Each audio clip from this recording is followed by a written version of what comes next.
Hello everyone, how are you all? I hope you all are good. Welcome to Mature Videos. My name is Ruchi Batra. Students, today we will do chapter number 3 to autumn. Poem है ये हमारी. आज हम इसका book work करेंगे. सबसे पहले आता है पेज नंबर 27 निकालते हैं. सबसे पहले open page number 27. Page number 27 पे हम स्टूडेंट्स करेंगे पहले comprehension.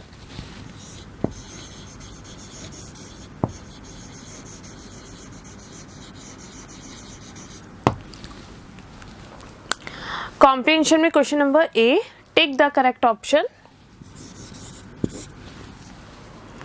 The poet describes the autumn season. Poet describe करता है ऑटम सीजन को क्या? In the first stanza of the poem. आपको मतलब आपने पूरी पोएम पढ़ ली, आपने देखा कि क्या पहले स्टैंजा में खाली उसने ऑटम को डिस्क्राइब किया था. In the last stanza of the poem खाली लास्ट वाले स्टैंजा में ऑटम को डिस्क्राइब किया था, या फिर इन द होल पोएम यानी कि पूरी की पूरी पोएम में डिस्क्राइब किया था. तो ऑटम तो पोएट ने तीनों स्टैंजाज में डिस्क्राइब किया था. तो हम लेंगे सी वाला, in the whole poem.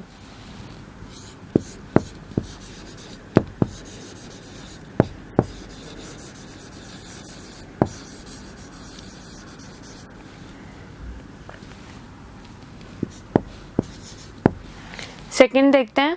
Who does the poet call close bosom friend in the poem. Poet ने किसको कहा है क्लोज बोजम फ्रेंड पोएम में? ऑटम को कहा है the autumn, the sun, the spring season. Autumn को कहा था? नहीं, सन को कहा था. मैच्योरिंग सन की बात आई थी ना, तो द सन. और द स्प्रिंग सीजन को नहीं बोला, द सन को बोला है. तो बी द सन.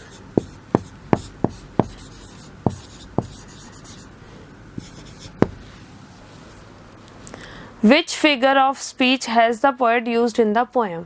किस पोएम ने, इस पोएम में पोएट ने किस फिगर ऑफ स्पीच को चूज किया है, किसको लिया है?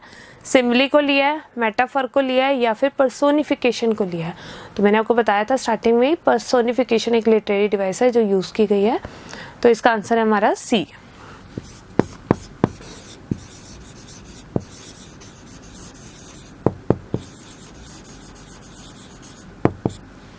पर्सोनिफिकेशन. बी में कह रहा है complete the lines of the poem. B में आ रहा है students complete the lines of the poem. First, sometimes whoever dash the sitting dash on a grainy floor die dash by the winnowing wind or on a half ripped furrow. तो students इसके अंदर आपको ये वाला stanza दे रखा है हमारा. Poem में सेकंड स्टैंजा में ये लाइन आ रही है समटाइम्स हूएवर. तो वहां से हम ले सकते हैं seeks abroad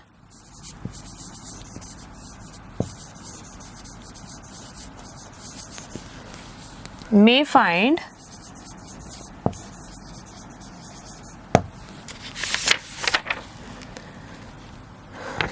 thy sitting careless on a granary floor.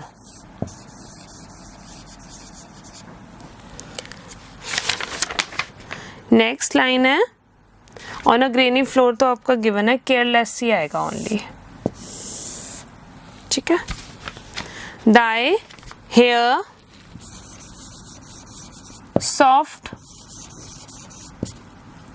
Lifted. आगे गिवन ही है बाय द विनोइंग विंड और on a half reaped furrow around. ये स्लिप सॉरी ये गिवन है. और on a half reaped furrow sound slip given है. तो साउंड स्लिप हम लिख देंगे इसमें. इसका आंसर आपको मिल जाएगा सेकंड स्टैंजा में. सेकंड इसका गिवन है where are the songs of spring. तो स्टूडेंट्स ये थर्ड स्टैंजा स्टार्ट हो रहा है, वही है where are the songs of spring dash thou hast thy music too. तो यानी कि think not of them, not of them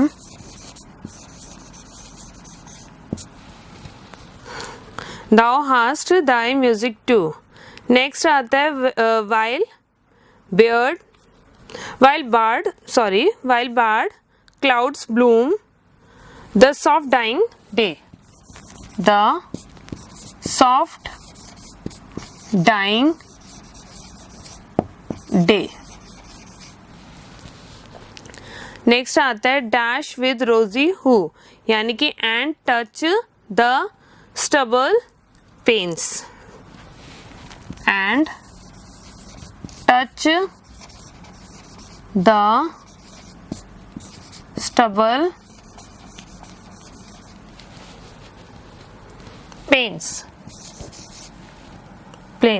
stubble planes.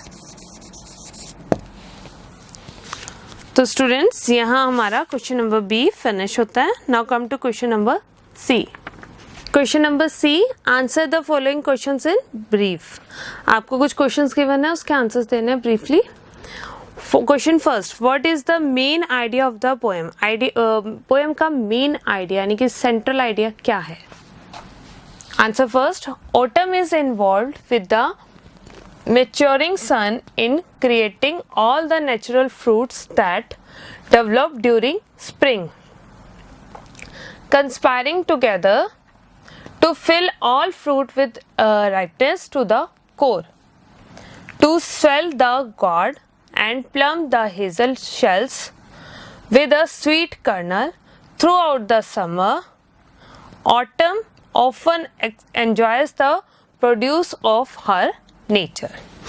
Students देखिए, ऑटम जो है ना वो इन्वॉल्व है विद द मैच्योरिंग सन, यानी कि ऑटम और मैच्योरिंग सन मिल के क्या करते हैं, in creating all the natural fruits. ये दोनों मिलके एक साजिश रचते हैं और ये दोनों क्या करते हैं, मिलके क्रिएट करते हैं नेचुरल फ्रूट्स, यानी कि जो फ्रूट्स होते हैं उसको क्रिएट करते हैं टू डेवलप ड्यूरिंग समर, जो कि स्प्रिंग, जो कि स्प्रिंग में डेवलप होते हैं। कंस्पायरिंग टुगेदर मतलब हमारा जो मैच्योरिंग सन है और ऑटम मिलके एक साजिश रचते हैं दोनों मिलके, और वो फ्रूट्स को नेचुरल फ्रूट्स क्रिएट करते हैं।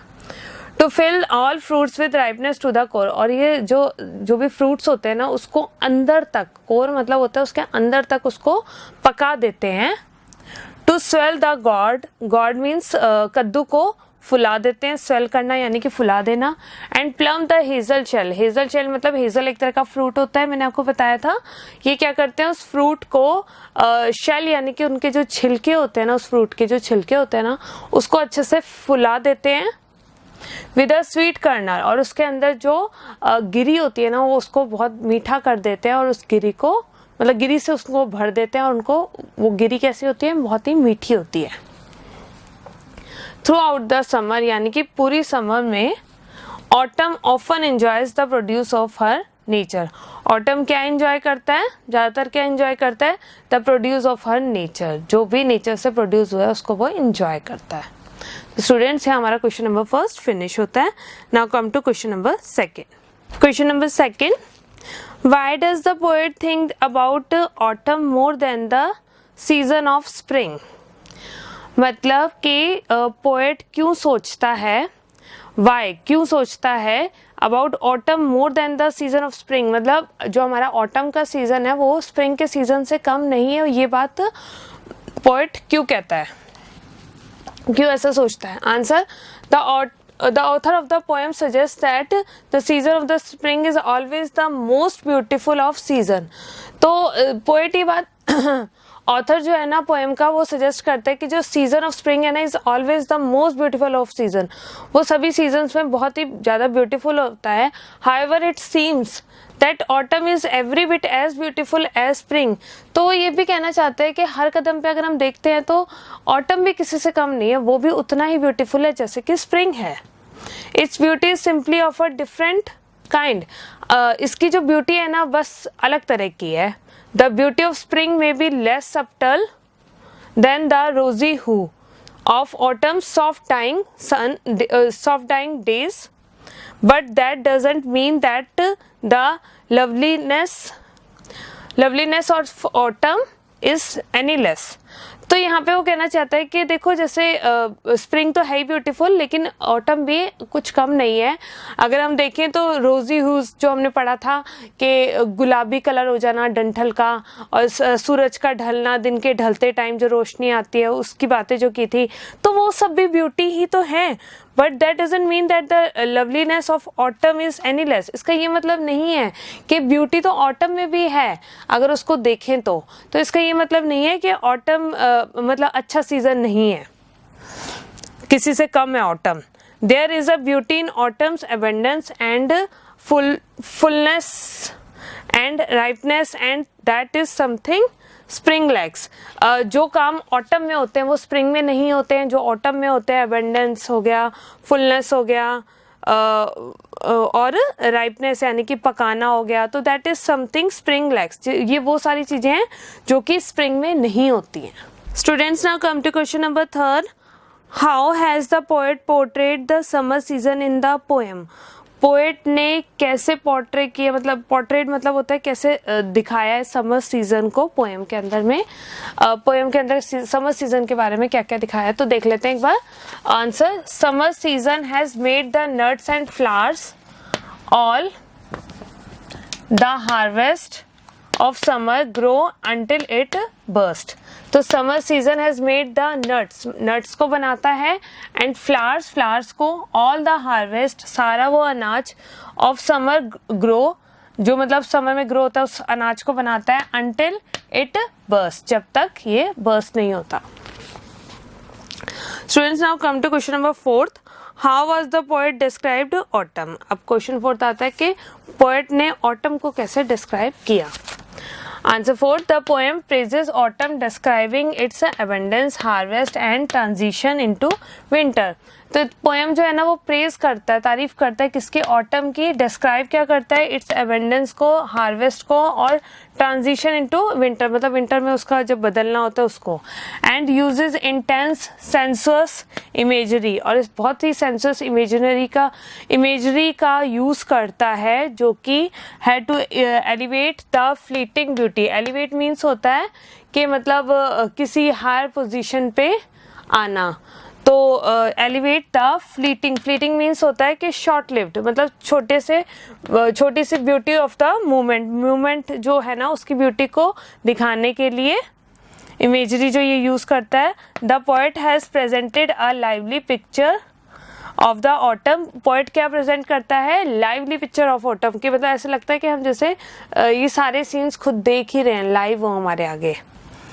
ही addresses the autumn as season of mist and mellow fruitfulness. ये एड्रेस क्या करता है ऑटम को कि ये जो सीजन होता है ना ये धुंध का सीजन होता है और फलों को पकाने वाला सीजन होता है, इसमें फल पकते हैं। The autumn is seen as a person in various roles and as a reaper, a winnower, a gleaner and a cedar maker। तो ऑटम क्या करता है, इस seen as a person, autumn को एक एज अ पर्सन देखते हैं। मैंने बताया था ना औरत की तरह हमने देखा, वुमेन की तरह। इन वेरियस रोल, कई तरह के डिफरेंट रोल थे, जैसे कि रीपर का और विनोवर तो आपको ध्यान होगा ना, ये वर्ड आया था कि जब हमने पढ़ा था कि अनाज के गिरने से उसकी में जो हवा आती है चलती है उससे उसके हेयर हिलते हैं, तो विनोवर था। ग्लीनर मतलब बींदने वाला, और सिडार मेकर यानी कि एप्पल का जूस वाली जो मशीन थी ना उसके बारे में बताया था ना, जब उसमें से जूस निकलता है तो उसके ड्रॉप्स को देखती है घंटों तक। तो यहाँ स्टूडेंट्स हमने देखा कि हमने ऑटम को कैसे डिस्क्राइब किया है। यहाँ हमारे क्वेश्चन फिनिश होते हैं। वर्ड वाइज करेंगे अब हम।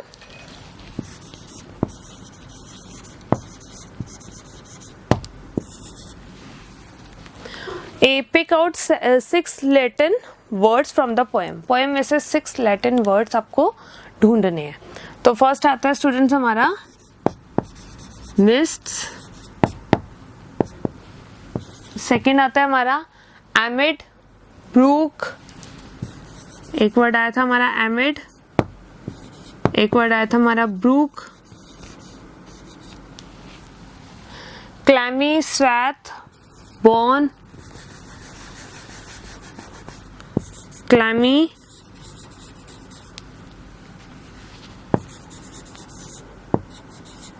स्वैथ, बॉर्न। तो ये हमारे लैटिन वर्ड्स हैं। Miss, emit, brook, clammy, swat, bourn. B question आता है write the names of the following season. आपको सीजन्स के नेम बताने हैं। First, seasons of rainbows. Rainbows का सीजन कौन सा होता है? Rainy. Second, seasons of snow. Snow का सीजन कौन सा होता है? बर्फ वाला, winter.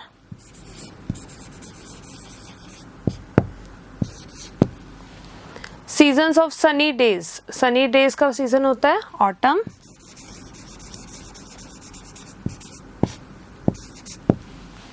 Seasons of blooming flowers. Spring का सीजन होता है ये, तो फ्लावर्स ब्लूम करते हैं। Seasons of maturing sun. Maturing sun का सीजन कौन सा होता है? समर।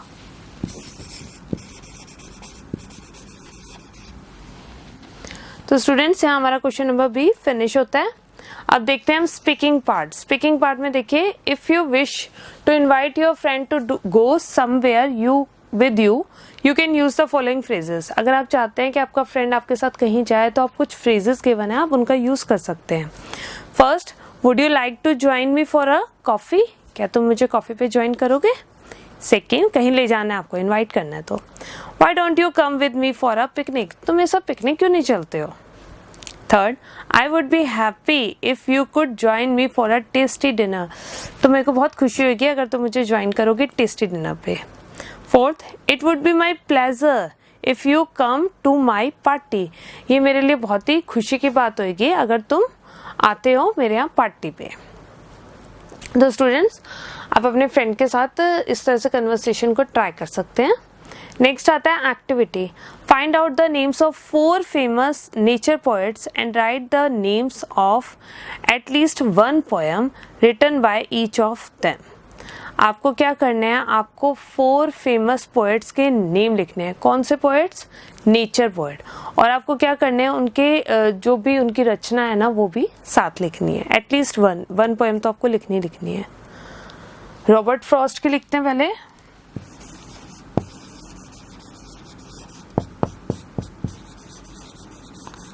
इनकी पोएम है the road not taken. The road not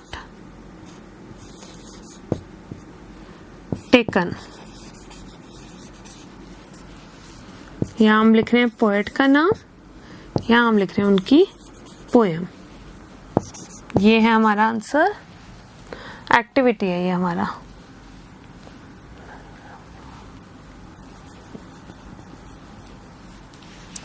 Rabindranath Tagore की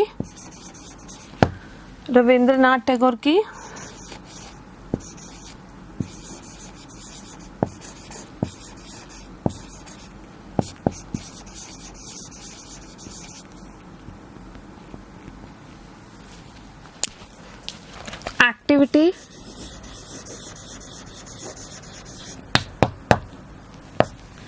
यहाँ हम पोएट का नाम लिखेंगे, यहाँ हम पोएम का। तो पोएट का नाम हम लिखते हैं नेचर पोएट रॉबर्ट फ्रॉस्ट, और इनकी पोएम है द रोड नॉट टेकन।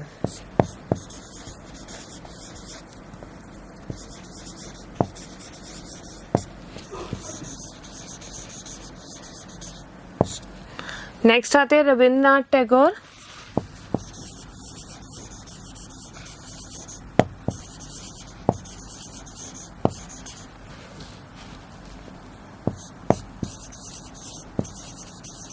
इनकी है on the nature of love.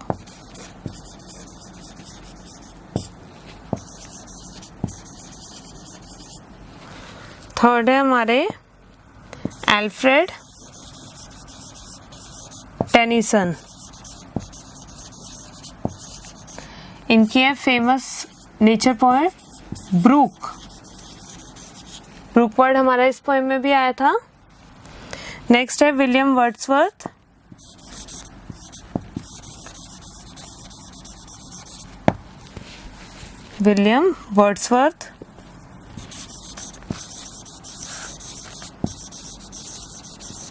इनकी पोएम है द रेनबो।